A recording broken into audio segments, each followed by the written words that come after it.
जैसे ही प्रथम मित्तल परिवार में आता है और वह राध्या को देखा है कि राध्या एक पैर पर खड़ी होकर के शिव पार्वती के मूर्ति के सामने शांत स्वरूप में है, तो यह देख करके प्रथम को आश्चर्यचकित हो जाता है और उसको समझ में नहीं आता है कि राध्या शिव पार्वती के मूर्ति के पास एक पैर पर क्यों खड़ी है। और तुरंत प्रथम राध्या को घर के अंदर ले जाता है और पूछने लगता है, राध्या, यह सब करने के लिए तुम्हें किसने बोला? तभी राध्या प्रथम को दादी का सच बता देती है और प्रथम दादी पर बहुत ज्यादा गुस्सा हो जाता है और उन्हें जाकर के तुरंत खरी खोटी सुनाने लगता है और बोल देता है कि अगर मूर्ति खंडित हो गई है तो उसको ठीक किया जा सकता है, लेकिन राध्या को इतनी बड़ी सजा नहीं मिल सकती। यह सब देखने के बाद निहारिका के होश उड़ जाते हैं और दादी के पैरों तले जमीन खिसक जाता है कि प्रथम राध्या के लिए इतना प्यार कब से करने लगा। राध्या तुरंत कांपते हुए बोली कि यह गलती अनजाने में हुई है, लेकिन दादी के लिए यह कोई स्पष्टीकरण नहीं था। वहां कुछ क्षणों के लिए बिल्कुल मौन छा गया। फिर दादी ने आगे बढ़कर ऐसा दंड सुनाया जिसे सुनकर पूरे आंगन में हलचल फैल गई। दादी ने कहा कि परंपरा का अपमान हुआ है, इसलिए प्रायश्चित भी कड़ा होगा। राध्या को एक पैर पर खड़ा रहना होगा जब तक दादी कहेंगी तब तक, और यह भी कि उसका एक पैर रस्सी से बांधा जाएगा ताकि वह जमीन पर न रख सके। हालांकि दोस्तों, वीडियो में आगे बढ़ने से पहले आप लोगों से एक छोटी सी रिक्वेस्ट है। अगर आप लोग भी प्रथम और राध्या को पसंद करते हैं तो अभी के अभी इस वीडियो को एक लाइक करके चैनल को सब्सक्राइब करिए और कमेंट बॉक्स में आई लव राध्या लिख करके राध्या को बता दीजिए कि आप लोग भी राध्या से बहुत ज्यादा प्यार करते हैं। मोटी नारियल वाली रस्सी लाई गई और बिना किसी सवाल के राध्या के बाएं पैर को मोड़कर उसकी कमर से कसकर बांध दिया गया। अब वह चाहकर भी वह पैर जमीन पर नहीं रख सकती थी।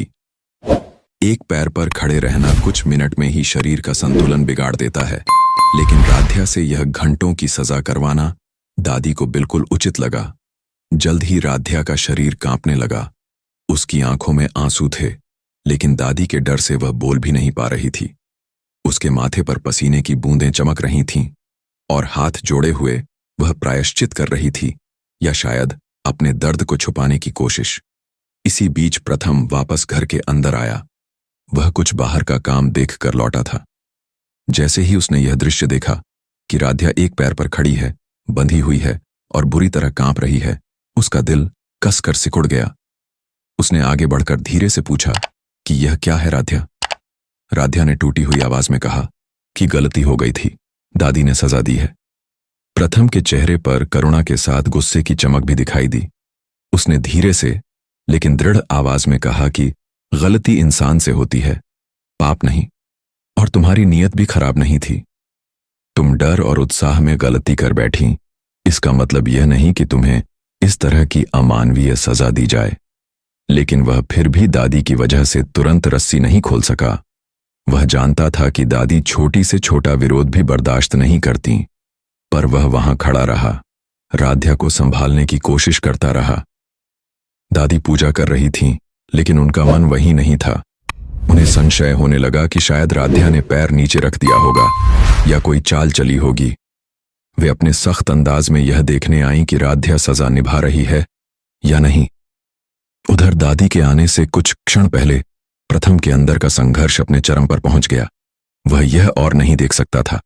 उसे लगा कि अगर उसने अब भी कुछ नहीं किया तो राध्या सचमुच गिर जाएगी या उसे कोई गंभीर चोट लग जाएगी। उसी पल उसने फैसला कर लिया। वह आगे बढ़ा और फुर्ती से लेकिन बहुत सावधानी से रस्सी खोल दी। जैसे ही रस्सी खुली, राध्या लड़खड़ाने लगी और प्रथम ने उसे बाहों में संभाल लिया। उसने कहा कि बस अब और नहीं। वह उसे अपनी गोद में उठाकर उसके कमरे तक ले गया। उसने उसे बिस्तर पर लिटाया, पानी दिया और उसके पैर पर हल्की मालिश की। उसकी आंखों में गुस्सा दादी से नहीं बल्कि उस सोच से था जो मानवीय संवेदनाओं से बड़ी परंपरा को बना देती है। उसी समय दादी कमरे में पहुंची। उनका चेहरा क्रोध से भरा था। उन्होंने गरजते हुए पूछा कि प्रथम, तुमने यह क्या कर दिया? मेरे आदेश का उल्लंघन, मेरे नियमों के विरुद्ध जाकर इस लड़की को कमरे में ले आए। प्रथम उनके सामने से उठा, लेकिन हटे नहीं। उसकी आंखों में अब दृढ़ता थी। उसने बहुत शांत लेकिन गंभीर स्वर में कहा कि दादी, राध्या की नीयत गलत नहीं थी, उसकी गलती छोटी थी। उसे दंड देना ठीक है, पर इस तरह की सजा अमानवीय है। जैसे ही प्रथम मित्तल परिवार में आता है और वह राध्या को देखा है कि राध्या एक पैर पर खड़ी होकर के शिव पार्वती के मूर्ति के सामने शांत स्वरूप में है, तो यह देख करके प्रथम को आश्चर्यचकित हो जाता है और उसको समझ में नहीं आता है कि राध्या शिव पार्वती के मूर्ति के पास एक पैर पर क्यों खड़ी है। और तुरंत प्रथम राध्या को घर के अंदर ले जाता है और पूछने लगता है, राध्या, यह सब करने के लिए तुम्हें किसने बोला?